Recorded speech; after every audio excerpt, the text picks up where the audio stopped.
This is Charter Local Edition. I'm Brad Pomerance, and we are in Irvine, California today. We are at the National Faith Leaders Conference at Christ Our Redeemer AME Church, and we are joined by one of the church's members. His name is Sedric Hill, and he launched the Innovative Impact Fund Young Entrepreneur Program through its Community Development Corporation at CDC. You're giving back in a very significant way. You own your own business, but you decided to try to energize the young. And I want to get a sense from you, what is the Innovative Impact Fund?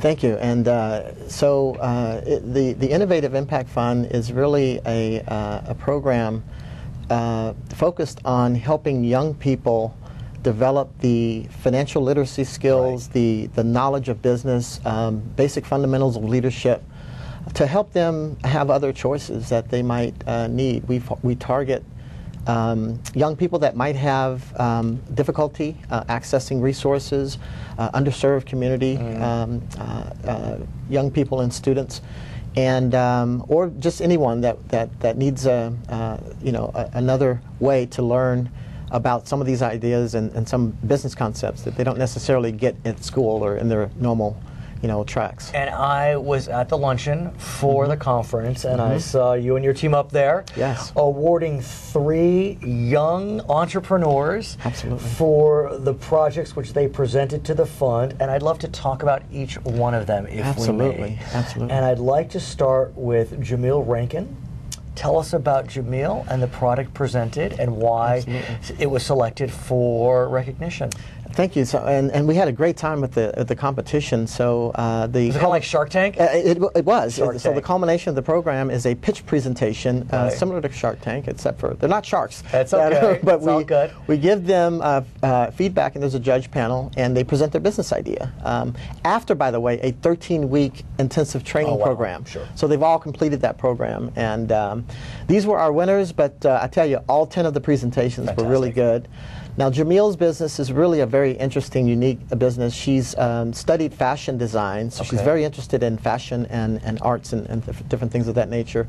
She created a business called Muma Africa, which is really African designs that all people can enjoy and wear. And she brought out. I can imagine. She brought out her designs as part of her presentation, and she talked very eloquently about her business. So it's like Shark Tank meets Project Runway. Yeah, there it is, right? And she clearly did a great job. She did, but anyway, she understood her business, and that's one of the things that the judges scored them on, is understanding the business and being able to articulate the business plan in really 6 minutes. So it's that's tough. It's very tough.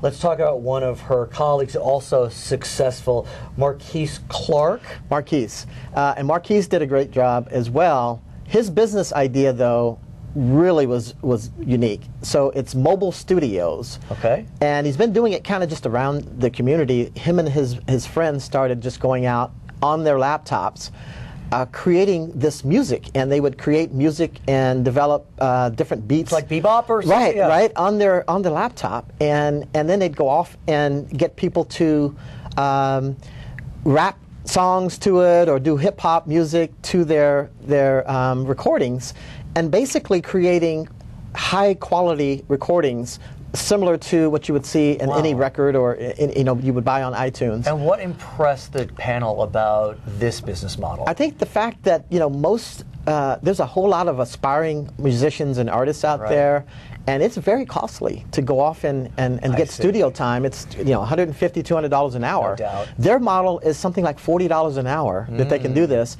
and still make a real sizable profit over the course of the year. So it's a very interesting business. I want to hear about the third winner, Kayla Hawkins. So Kayla's business is a very unique eatery type of business in that it's called Beautiful Bites, but it has a meaning in the message. The notion that, and her focus is for young women. Okay. That many young women, as she talks about in her business presentation, don't feel good about themselves in terms of their body or how they look, and trying to be a certain type of presentation. As the father of 2 daughters, as I say often, who are 13 and 11, I must say, and married to a wife, what the society has done in terms of body image is maddening. So this inspired her business. Beautiful Bites, though, takes what everybody loves, cookies, cakes, and she's able to build those same products with a healthy mix. Okay, so she does it with certain ingredients that allow you to have and enjoy those foods, but at a healthy. And there's an education component of her business that helps young women understand that they can be who they are. They can also, trust that, when they eat something, they don't have to worry about, every little thing, other than they have to be healthy and they have to love themselves. What happened to the winners? What was the prize? So the prize is an actual a funded loan that they'll be able to qualify for, up to $5,000. Microloan. A microloan. And but it comes with a lot of support. The biggest and thing that, in a lot of ways, I would think is the key. The money's important. Right, the money is important. But the resource, the access. That's it. So they'll have access, for example, office access that we give them to develop, their plans and to use office space after school, for example. They'll have internships at businesses where they can go in and learn about sales and marketing. How old are these folks around? Early 20s on one of them, and then one person is 19 there, and Kayla's only 17. So young. So these are young, Yes. young adults. Why was it important to you to facilitate a program like this through your church?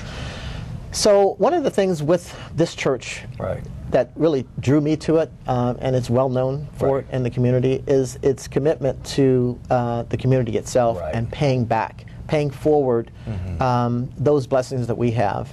And I wanted to do that in business. I've been doing a lot of pro bono work over the years, but I really wanted to do something that was more structured, that I could really get involved with to help other young people. Many young people in certain communities don't have the resources, opportunity to go to college, or if they do go to college, they're gonna go, maybe a community college for a couple of years and then move on through.